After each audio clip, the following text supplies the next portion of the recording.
The Madison County Board of Education special session for Thursday, February 3rd, 2022 is in session. Mr. Brooks, would you do the invocation for us? Yes. Dear Lord, Heavenly Father, Lord, just watch over us tonight. Lord, be with us as we make decisions. Lord, be with each one of us that's represented here tonight. All these things we ask in your name. Amen. Amen. I recommend approval of the agenda dated February 3rd, 2022. Motion. Second. I have a motion and a second for the recommendation for approval of the agenda dated Thursday, February 3rd, 2022. Any discussion? All those in favor? Aye. Aye. Aye. Aye. I wanted to take an opportunity in the superintendent update just to simply thank our faculty and our staff members, our students, our parents, community for working so hard and for making our remote learning work this past week. This is something we always believe that staying in school, in-person learning is the actual best part of education, making sure that we keep our students in our buildings. There is a time, like it was week before last, when we start looking at our numbers and looking at our faculty and our staff, and when you start having high numbers of faculty and staff who are out, and you cannot function as a school district, then you have to do something in order to make that work. So we looked at moving to remote as a result of not having the faculty and staff that we needed to function at a high level. On the 21st, we had 183 staff members out. And over 1,000 students returning after that particular remote learning time. We have currently, and this is just a little while ago, 29 staff members out, 172 students. So in that period of time, we were able to decrease the number of students and faculty and staff to functionally, run our district like we needed to at a high level. And I just wanted to just take this opportunity to thank our community, to thank our parents, our students, our faculty and staff members for a job well done and for putting themselves into doing the things that's necessary to make this work for this time. It's always our goal to look at it school by school. However, during that particular period, we were at a point where all of our schools were being affected and impacted with it. So it was the thing to do at that particular time, along with other school systems within the particular area and throughout our state. So again, I just wanted to take that opportunity to thank everyone for what they've done and for working so hard to make this work. So. Okay, thank you, Mr. Perkins. We have 3 requests to address the board. Let me do a quick roll call to make sure these individuals are here. Mr. Kyle Terrell.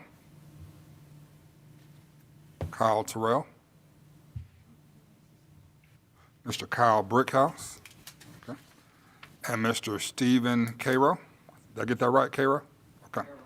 Cairo. All right. So I don't think Mr. Kyle Terrell is here. So I'm going to read this statement real quick before we get started. Your comments will be limited to 3 minutes.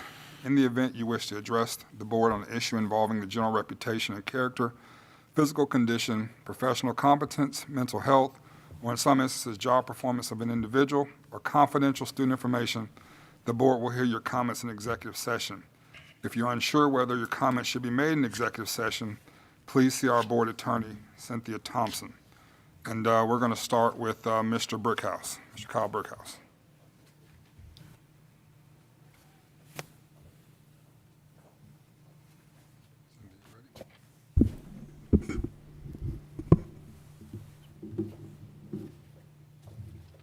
We're good?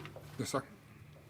Hello again. I'm here to remind you again that you don't have the right to make medical decisions for my child, nor does the state, nor does the federal government. Your policies have done nothing to stop the spread of COVID or protect children who don't need protection from COVID. What they have done is contributed to the worst adolescent mental health crisis our country has seen. You are ruining our children's mental health, and you are responsible for contributing to the destruction of a generation.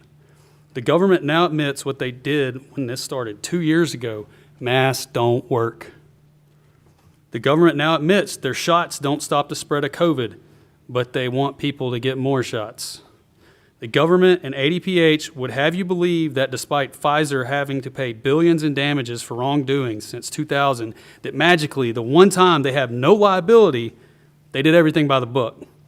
The FDA and Pfizer are right now actively trying to prevent the public release of data that the FDA used to approve these shots. A logical person would realize that the government is not being honest with us. Instead of realizing the government and ADPH health bureaucrats continue to deceive you, you double down and repeat the same failed measures you have for the last 2 years. Even the mass Nazis in Huntsville City schools had to go virtual. So tell me how well masks work again. Kids are more likely to harm or kill themselves now, and you pretend to worry about them catching COVID. You are doing this to them. You need to end all your COVID measures now. No more masks, no more isolations at the lunchroom, no more quarantines. In other words, treat it like a high school basketball game. You need to make a plan to live with COVID because it's going to be here to stay. Are you going to mask these kids forever? Is that your plan? Going virtual last week for the whole system was uncalled for. That kind of decision needs to be school-specific, and only if every central office staff member has filled vacant sub-positions that couldn't be filled. Your COVID policies have run off good teachers and depleted the sub pool. Instead of raising sub pay to recruit more subs, you've continued your empire building at the central office. Parents, you need to stop running out and testing your kids unless they're sick. When have we ever done that before? We know these tests are not accurate. And lastly, I know the hospitals are struggling with COVID right now, and that's because medical malpractice continues in this state and in this country. Everyone who gets sick is told, we can't treat COVID. Go to the hospital if you get too bad. And that is a lie. There are numerous early treatments like ivermectin and hydroxychloroquine that have been proven effective, especially if given early. And yet the government and ADPH continue to lie about that. There are two types of people in this world, those who believe in history and those who believe and trust the government. Ask the Indians. Ask the people from the Tuskegee experiment. Have you all forgotten the weapons of mass destruction? We need to wake up and realize that this is destroying our child's lives. Stop listening to our government. Stop listening to the ADPH and CDC. And make a plan to become independent of federal funds. Thank you, Mr. Brookhouse.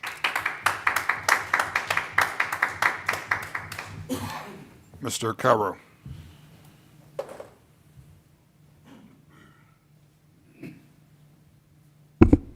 My name is Stephen Caro. I have 2 grandchildren in the system here. And when I picked them up today, there were no less than 6 adults maskless while the children were required to wear their masks outside waiting on their ride. There have been at minimum 47 studies that masks are ineffective. Masks are harmful physically, emotionally, and mentally. Student suicide is up all over the country, as much as 50% in some places, since these lockdowns and policies have been enacted. In one clinic, there has been an increase of 364% in speech therapy for small children. A Johns Hopkins study just released took about 18,000 studies and boiled them down to about 2 dozen high-quality, data-driven studies, and from those were able to determine the lockdowns, the masks, when they look at the geographies and all the studies done, they did nothing to quell the COVID-19 mortality. The fear that has been instilled, especially in our children, led to massive distortions as to what the actual risks were to them and their families and friends, and has caused havoc in our daily lives. The American people and our kids are willing to do whatever it takes, but we dislike being told afterward that it was to no effect. And that's where we are right now. These massive interventions, online classes, masks for 8 hours a day, the stickers up and down the aisles, the plexiglass shields, all of it amounted to no reduction of spread and quite a lot of pain and a lot of distrust in government. It is past time to stop the barbaric practices in our country.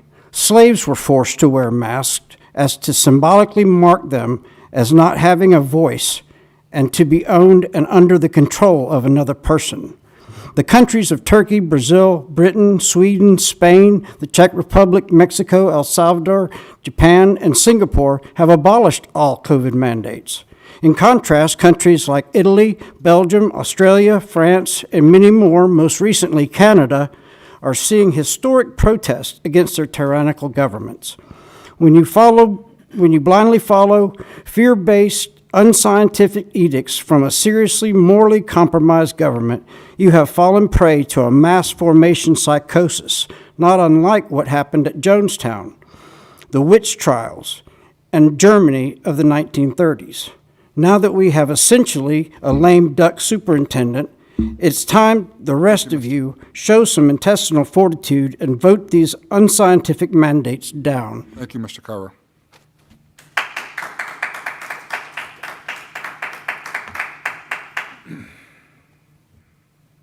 Okay, we have informational item. Ms. O'Bannon, Alabama PSCA bond update.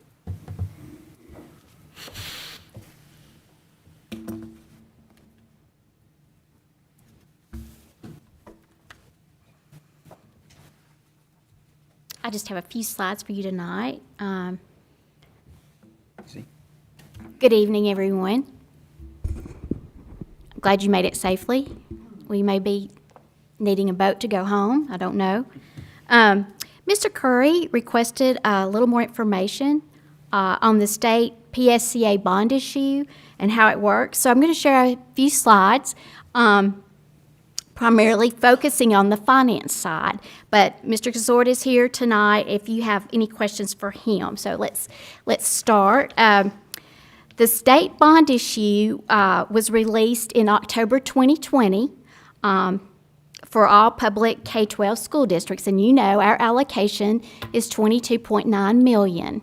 The purpose and the only acceptable uses of the funds that are through the Public School and College Authority are for capital expenditures, and they emphasize placing a high priority on addressing some severe conditions in our schools, in our facilities. The only other purpose it can be used for is retiring existing debt. And we'll talk about that in a second. They can't be used for educational purposes in the classroom, can't be used for furnishings, IT, transportation. These are the only two purposes for a state bond issue like this one. The state objective, again, was to provide capital improvements for public support of public education with funding through the Alabama Public School and College Authority.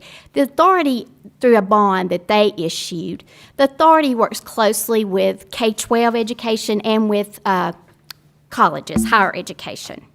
So as far as existing debt is concerned, if you remember, the state, we receive every year with our state monies and our outside of the foundation program, capital purchase monies.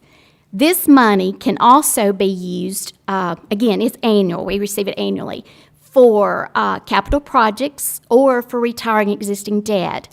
With our debt, we use this every year to go against that, and we really don't have access to that for new projects or for new renovations, additions. So let's look at our debt schedule, then we'll get back to the bonds. So I presented this at our budget hearing. You can see our annual payment for debt is $12.8 million. So we elect, again, to use that 5.6, and it has trended in the right direction with a slight increase every year. So the difference to service our debt every year is $7.2 million, something like that. And so we pull that from our local operations, from our local tax dollars. So that's where we pay the remaining funds. And just to give you this, I know you didn't ask for this information, but like for the next, say 20 years, for the next 11 years, our annual debt is around that $12 million, our debt payment. And then the following 8 years, it goes down to approximately $8 million unless we leverage funds for another bond issue. Notice what is not on this schedule. The Alabama PSCA bonds. It's not on here because this money that we received, unlike the BRAC bonds, BRAC's on here, we had to pay that back. We did get a low interest rate, see the BRAC bonds, but unlike those, the state takes on the debt. It's a freebie to us, and you don't see this often. In fact, this is the first one we've had since I've been in Madison County Schools. Now, PSCA will pool warrants together for us with the low interest rates that they offer to the county, and we can use that capital purchase money. But this is a freebie, so it's not on our debt schedule, and we don't have to pay it back. I sent you this current plan, financial analysis, a few weeks back. The projects to be funded, you see with the state PSCA bond issue, are in bold under funding source. And the total at the bottom for those projects only is $21.9 million, and that leaves from the 22.9 allocation, we still have about $935,000 that hasn't been allocated yet to a project. It could very well go to one of these, but I'm going to show you the steps to do that and how we came up with this. But this is our budget and how we're taking care of all the capital projects in the capital plan that are shown as funded. And we talked about this a little bit last time. We budgeted the funding sources. Joe and I worked together with this based on the firm prices we received from Snyder when we approved that agreement. And then as bid prices come in, we have the firm bid price up there along with the A&E, architect and engineering. But let me show you how we get to this point.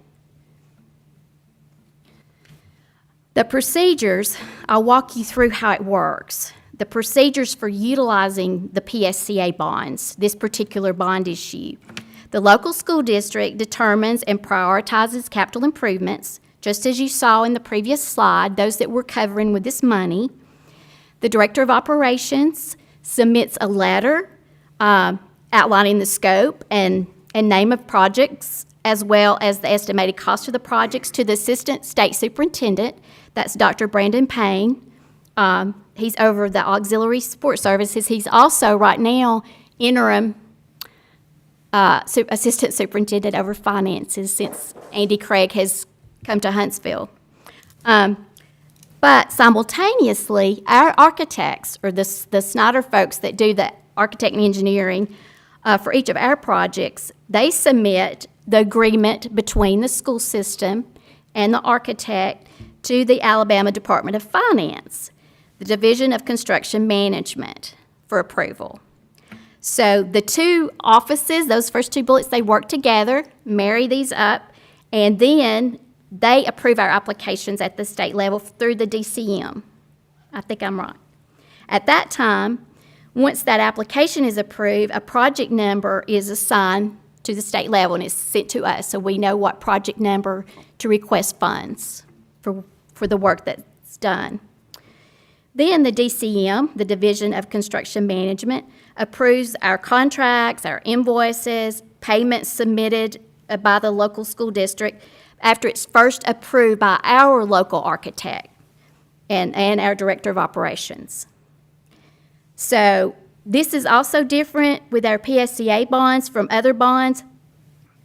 PSCA funds are not transmitted to the local board. We don't get those, but payments are made directly to vendors on our behalf when we send those vendor requests in. After they've been approved at this level, they're approved at the state level. They make the payment on our behalf. And then the local school district receives verification that the payment's been made, and at which time the expenditure is recorded in the books. So that's how we track it. So these are the steps on every PSCA-funded project. And we have project files that we maintain, Mr. Kazort maintains, and Jeanette Hunter, my assistant, and I work together on those to make sure the books are correct. So, to summarize, and I can go back and ask any questions that you have, short-term planning. We plan to provide, or I will provide, continuous updates for the current capital plan, as far as Mr. Kazort helps us with the timelines and completion dates, what that looks like. And as projects that haven't been bid, we have estimated cost, are bid, we bring that to the board for approval. And then that capital financial analysis, where I'm monitoring the budget so you can see what it looks like. Right now, you have the actual budget or contract price, and I'll give you where we are occasionally, I would say quarterly, unless you want it more often than that, as to what we've actually spent and where we are with each project. Ms. O'Bannon, quick question back to that. Yes, sir. How Back do to you- this one? Back to the previous one. How do you all inside the district, make the determination of if you're going to use Snyder or if you're going to go and do a typical bid process without absent of Snyder? We met with them. Can you help me explain how we strategically plan that? Starting off, knowing we were getting this money, what could we do, what needed to do, prioritizing that, and what they could do effectively versus what our local architects could do effectively. That's correct. And also, we've been under a Snyder contract agreement, energy saving agreement. That original agreement was what, 20 years? Yes, 20 years. we started it in 2013. So in order to stay with that energy savings that we implemented years ago, is why we say, talk to them about mechanical primarily, okay? Especially in complete school where you're having to go back in and do controls. You've heard everybody say the Snyder system or our building automation system is what it really is. So to have an outside source to come in and try to implement and program back into that does not work. So we've done amendments, you did, it was approved here to do an amendment to their contract for the energy savings to do those schools. And then in the very beginning, when we first learned we were going to get the PSCA, looking at the capital plan, where is our biggest need?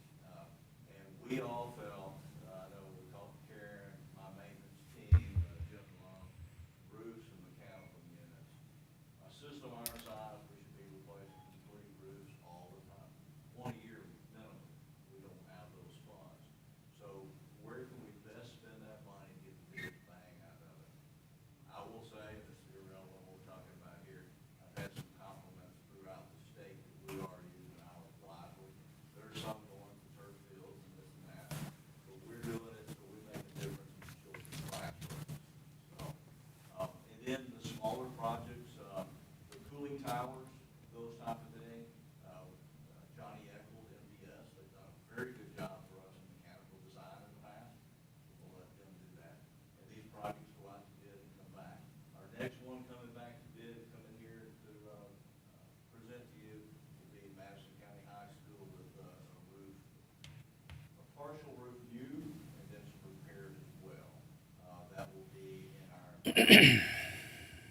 probably our second meeting in February when that comes back. Before we can see that. Did I answer that? You did. I was just trying to see what the thought process was behind. It looks like you guys use them as subject matter experts, previous energy relationships with Snyder and the other jobs. You reach out to local experts in that respect and do it that way. People that we had got a track record with, and, you know, at Snyder, they haven't done one for this year yet, but I was looking at something, I think it was in 2019, from when they started to where they showed us our energy savings, and by their program, we already saved close to $9 million in energy savings, so, was it at 2019, do you remember that? 2018, 2019. 19. So, and this will continue that program so we can continue to get savings and upgrade our units at the same time. Okay. Is there more of this money projected in the future, or is there? Not to my knowledge, Ms. Rucker. I'm not aware. I mean, this was a one-time thing that we were just primarily to help systems with deferred maintenance. And we got- But I don't know that. I can't answer that. I just haven't heard anything in this legislative session.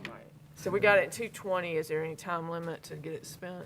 They fall under the same arbitrage law that we do. It's a 3-year. But if you have a project well underway, like we do with the BRAC bonds, it's the same laws that apply. So the bond was available as of November 2020. We could start requesting funds, but you do have a 3-year period, and even you have a grace period after that if you're well underway with that project.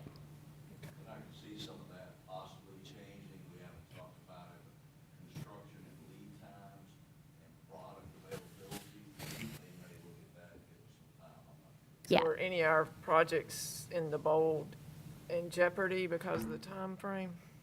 I would say all at this moment, but like with the Snyder, when we approved that in December board meeting, they ordered the product then.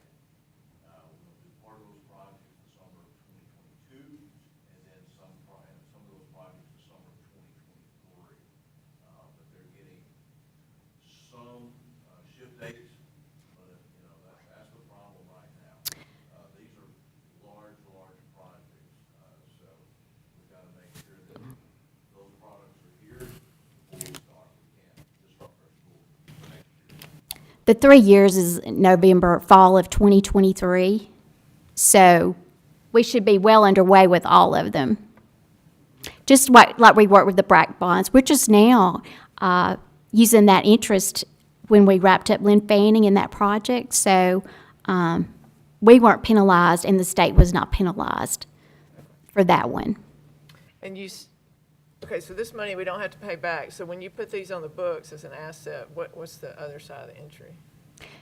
It's a state bond issue. Okay, when we receive the money, you book it just like you receive the dollars as proceeds, bond proceeds. Okay. And that's your cash and your bond proceeds. As we make requests for payment and they pay our vendors, our architects, our engineers, we post the expenditure side and reduce cash as if it's our money. It's cash with fiscal agent.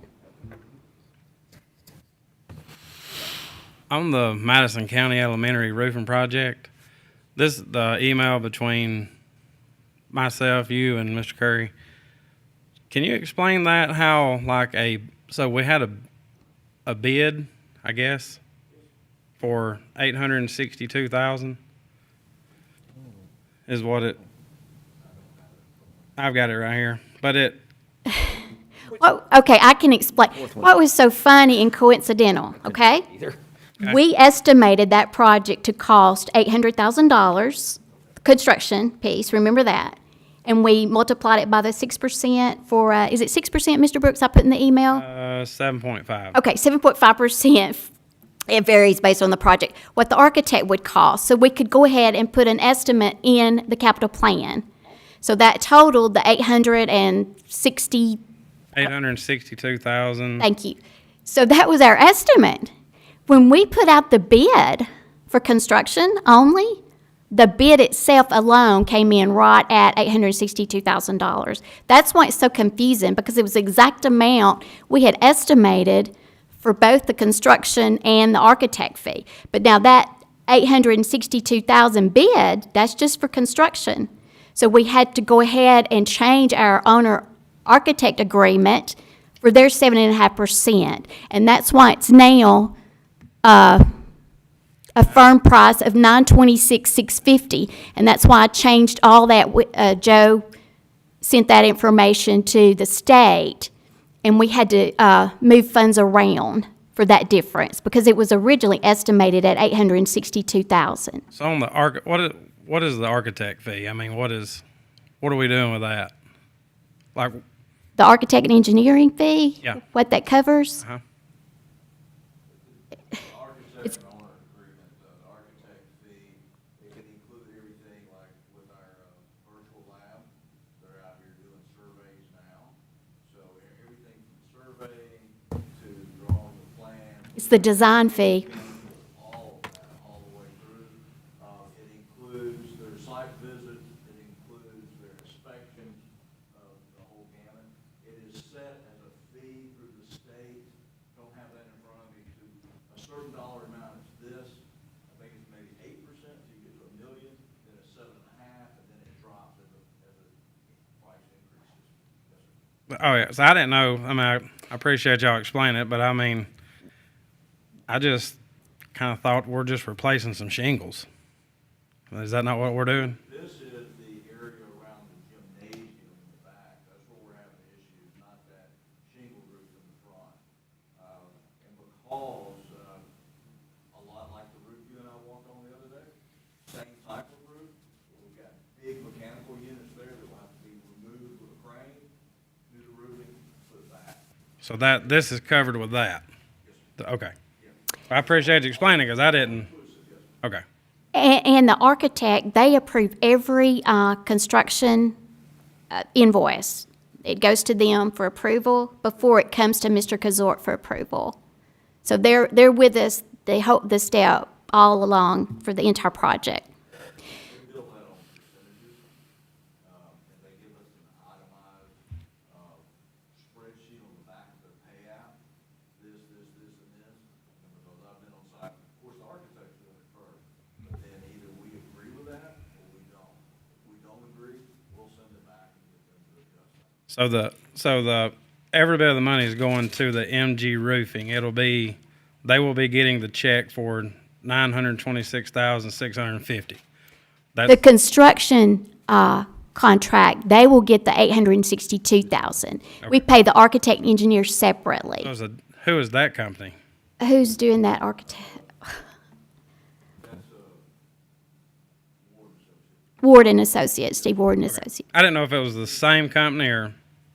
Okay. Steve Ward Associates, they're the same architect engineer that we use for Riverton Elementary roofing as well. You bid your construction separately. Okay. And so we have to estimate what that architect fee is going to be when we submit it to the state to approve the project. So like the next time we do a bid, will it all be together? Because I ain't gonna lie to you, this confused me bad. You don't have to bid, Mr. Brooks, your professional service, your architect and engineering. You don't bid that. We go with folks that we've had history with. That's just a percentage you add. Yes, sir. And we're required to bid the construction. Okay.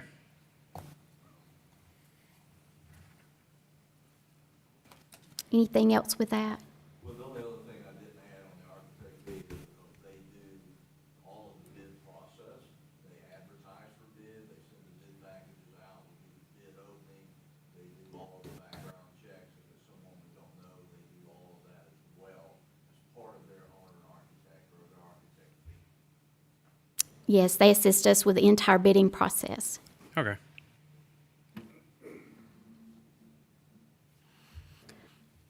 Okay, I'll go to the last slide again. We're talking about, so projects that come up to bid, Mr. Brooks, we will, of course, bring those to you guys for approval. And then I'll continue to send the capital analysis. I discussed briefly when I presented the 2021 fiscal year end financial statements, the long-range planning.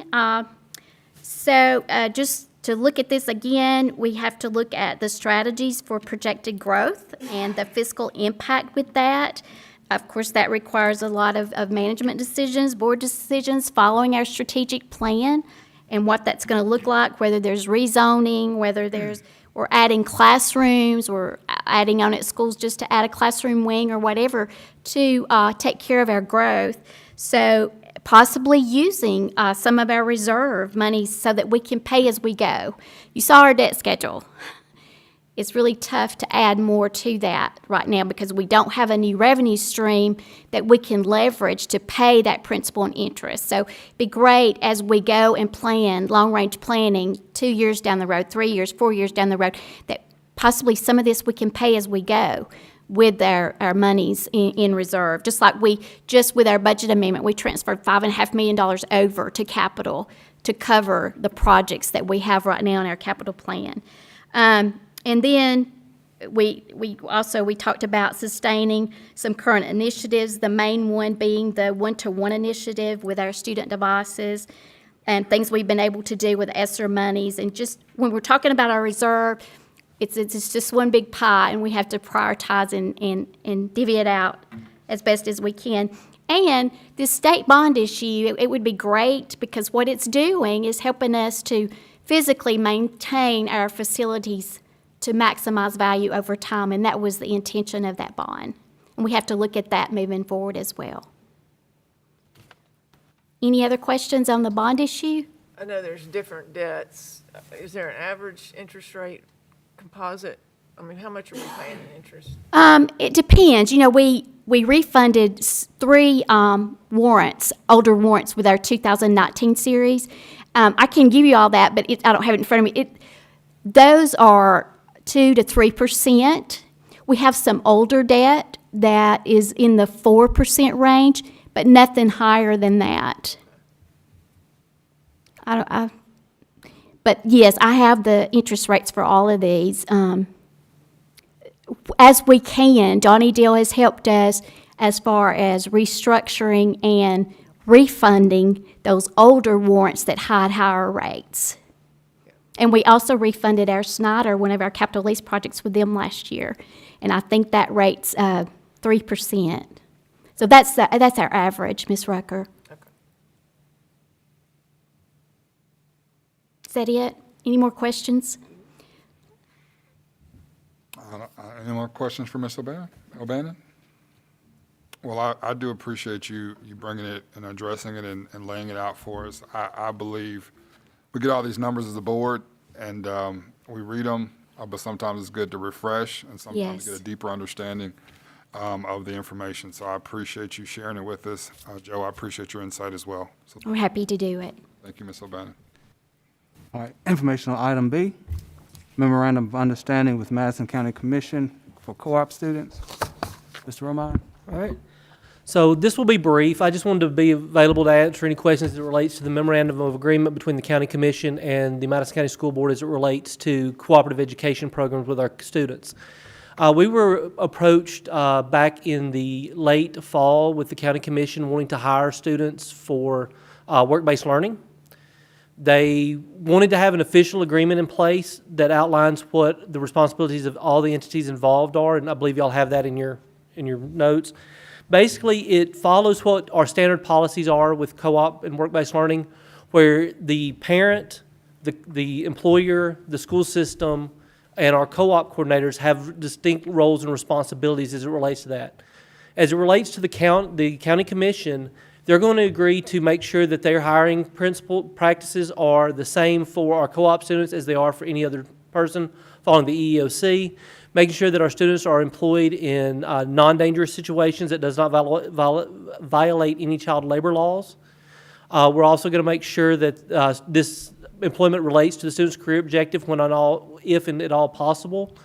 As a board and as a school system, what we will do primarily is provide a relationship and someone to coordinate that placement with the county commission to get employer evaluations, to be an intermediary if a student needs intervention due to something they're not doing on the job. Let's say that they're not, being punctual in attendance or not showing up, to have someone to go to work with that student to get those skills up to par. That's basically the agreement. They just wanted something in place for us to move forward with. Our contact for that will be Ms. Beverly Massa. She's going to coordinate that for all of our schools in our work-based learning program. So that's what it is. Do y'all have any questions about it or anything that I can answer? So do we currently have students that work in the county commission? Not at this time. This will be a new placement opportunity for our students. So what- And it could be within any department within the county commission. So do you have an idea as to the roles have you identified with the commission where the needs are and what roles they'll be doing? Well, it is actually, they have needs across the board. Primarily what we're looking for right now is going to be in some of their administrative side.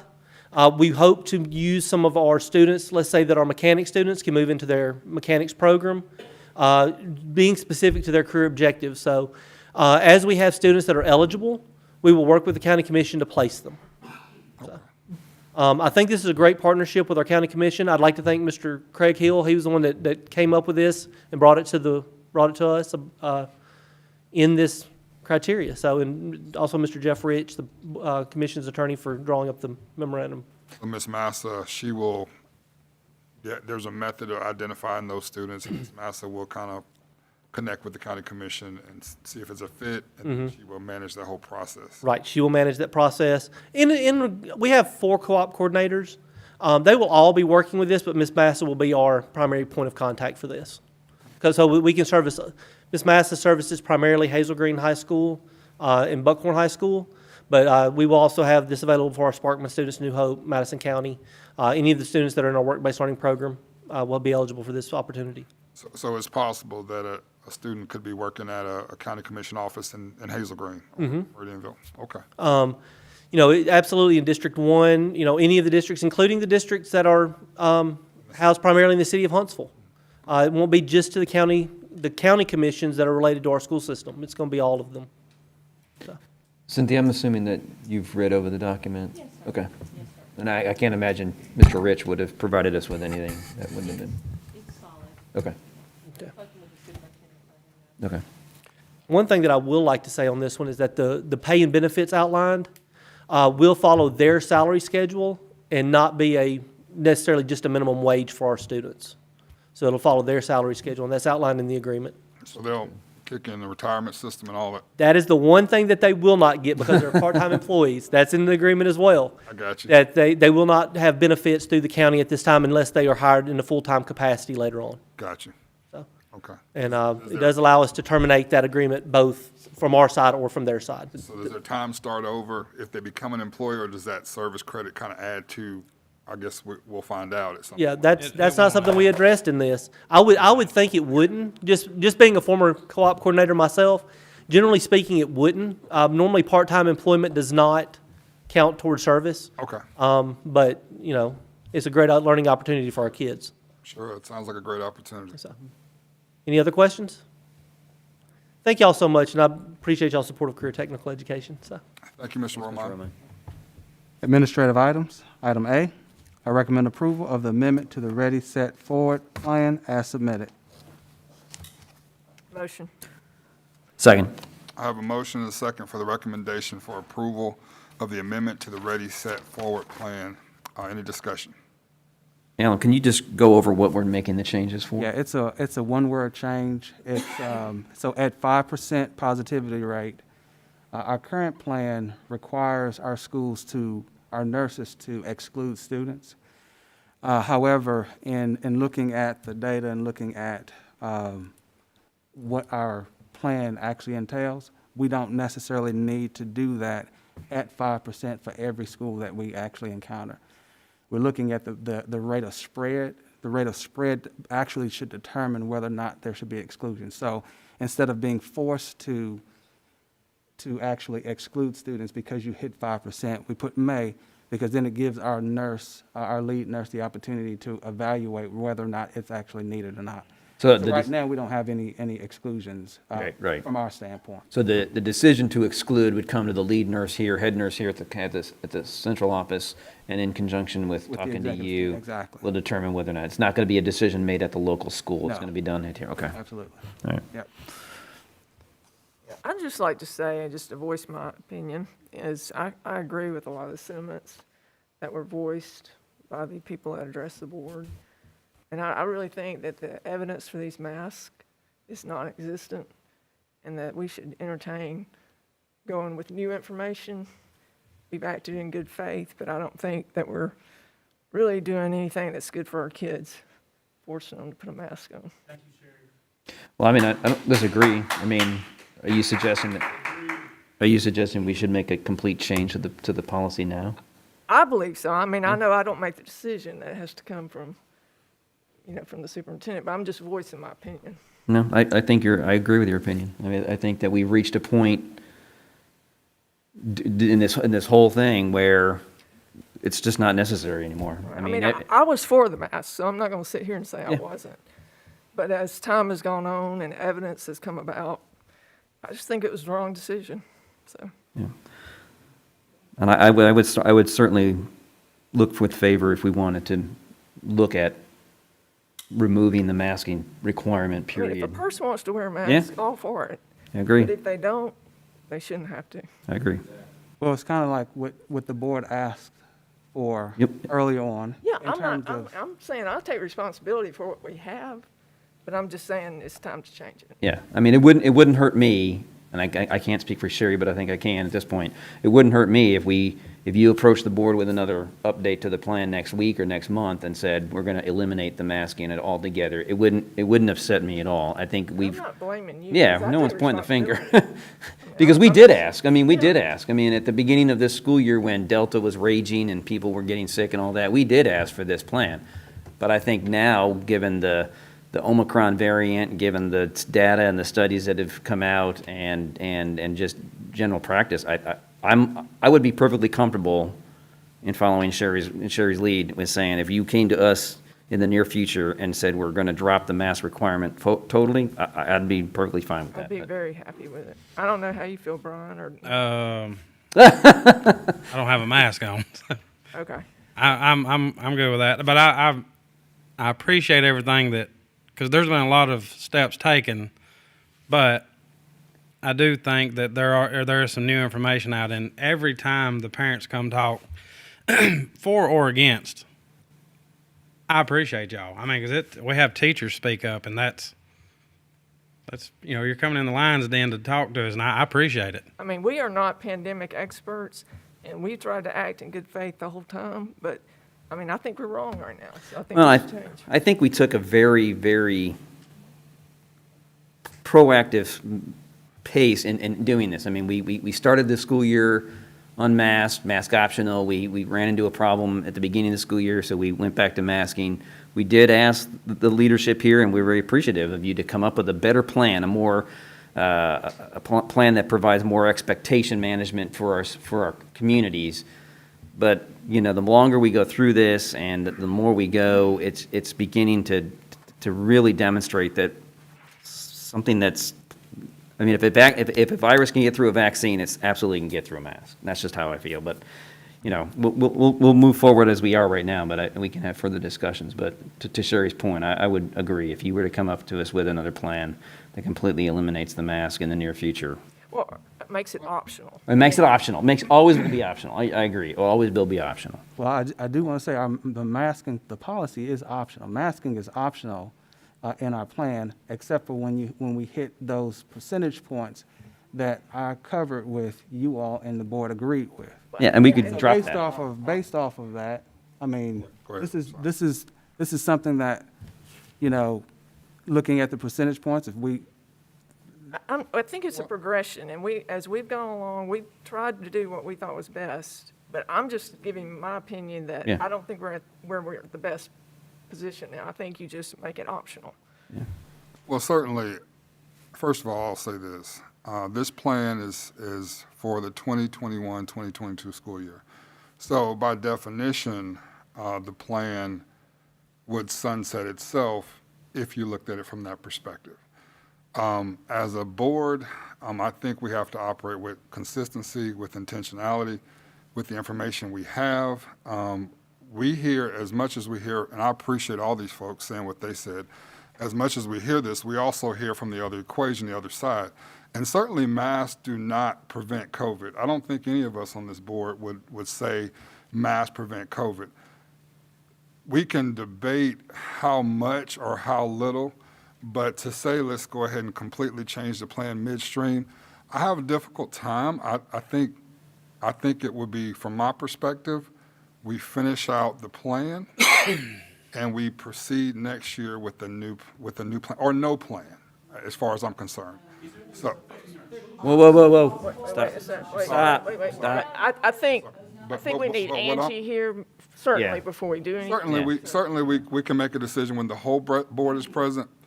But from my perspective, and certainly we are a board and we all have individual perspectives, and I respect Dave and Sherry and Brian, and I'll respect Angie's decision with you here.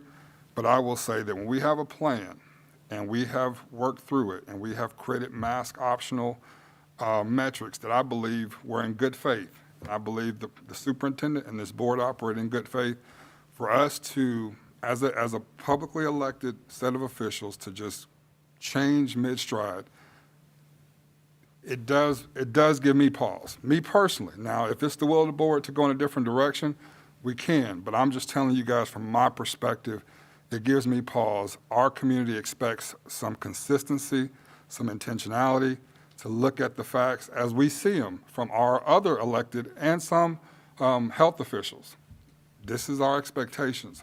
So that's from my perspective. I do respect and I do appreciate everything you guys have said, so. Appreciate you having the Yeah, discussion. yeah, appreciate it. I mean, I just think, like I said. When there's so much evidence that it causes harm. Sir, you're not allowed to speak. Sorry, sir, we appreciate your input earlier, but at this time, we're not allowed for you to speak at this moment. But I would ask that maybe when Angie's back, that we have another discussion, okay, because clearly there's maybe a majority that thinks one way versus Sure, another. sure. okay? And I do think we continue to take the information that we receive through multiple sources to make actually best decisions, just like we've done up to this particular point. I think just arbitrarily saying, okay, we're going to do this based off of not having multiple pieces of evidence and information, that we need to look at all sides. Because I've gotten emails and information from a variety of sources. I've gotten from those who said that masks don't work. I've gotten information from individuals who said masks do work. I've gotten information from a variety of places about any and everything. And so what we've tried to do is make the best possible decision we possibly can for the information that we've had at the different points that we've had. So. Well said, Mr. Perkins. And I appreciate, again, I'll say I appreciate the input of these folks out here in the audience. I appreciate all of us. I have pause. Certainly, if it's the will of the board to go in a different direction, we will entertain that. But we have a responsibility to the 20,000 students, the several thousand employees of our district to be responsible, to look at the totality of the situation and make determinations with the best information that we have. And I'm confident, I'm comfortable in our current plan. However, I'm one board member. As board chair, I will certainly entertain any opportunity in the future to look at a different course. So, Okay. yep. Yeah. All right, so do we Need to vote. need a vote on this proposal to amend the Ready, Set, Forward plan? All in favor? Aye. Aye. Aye. Item B, I recommend approval of the textbook committee nomination for a career tech as submitted. Motion? Second. I have a motion and a second for the recommendation for approval of the textbook committee nomination for career tech. Any discussion? All those in favor? Aye. Aye. Aye. Item C, I recommend approval of the December 2021 financial statements and payment of bills as submitted. Motion? Second. Can you second? Can you second? I have a motion and a second. Do I have a second? I thought seconded you seconded. I thought you seconded. I'll second it. Can Nathan second? Oh, can he? Okay, I didn't think he could. I never did. That's why I was Threw wondering. me off guard there. I have a motion and my second for the recommendation for approval of December 2021 financial statement and payment of bills. Any discussion? All those in favor? Aye. Aye. Aye. Item D, I recommend approval of the supervisor of nursing services job description as submitted. Motion? Second. I have a motion and a second for the recommendation for approval of supervisor of nursing services job description. Any discussion? All those in favor? Aye. Aye. Item E, I recommend approval of the nursing manager job description as submitted. Motion. Second? I have a motion and a second for the recommendation for approval of the nursing manager job description. Any discussion? All those in favor? Aye. Aye. Aye. Item F, I recommend approval of the contracts for services as submitted. Motion? Second. I have a motion and a second for the recommendation for approval of contracts for services. Any discussion? All those in favor? Aye. Aye. Aye. Item G, I recommend approval of the personnel items and addendum as submitted. Motion? Second. I have a motion and a second for the recommendation for approval of personnel items and addendum as submitted. Any discussion? All those in favor? Aye. Aye. Item H, I recommend approval of the supplemental contracts and discontinued contracts as submitted. Motion? Second. Motion and second. My second, the recommendation for approval of supplemental contracts as submitted. Any discussion? All those in favor?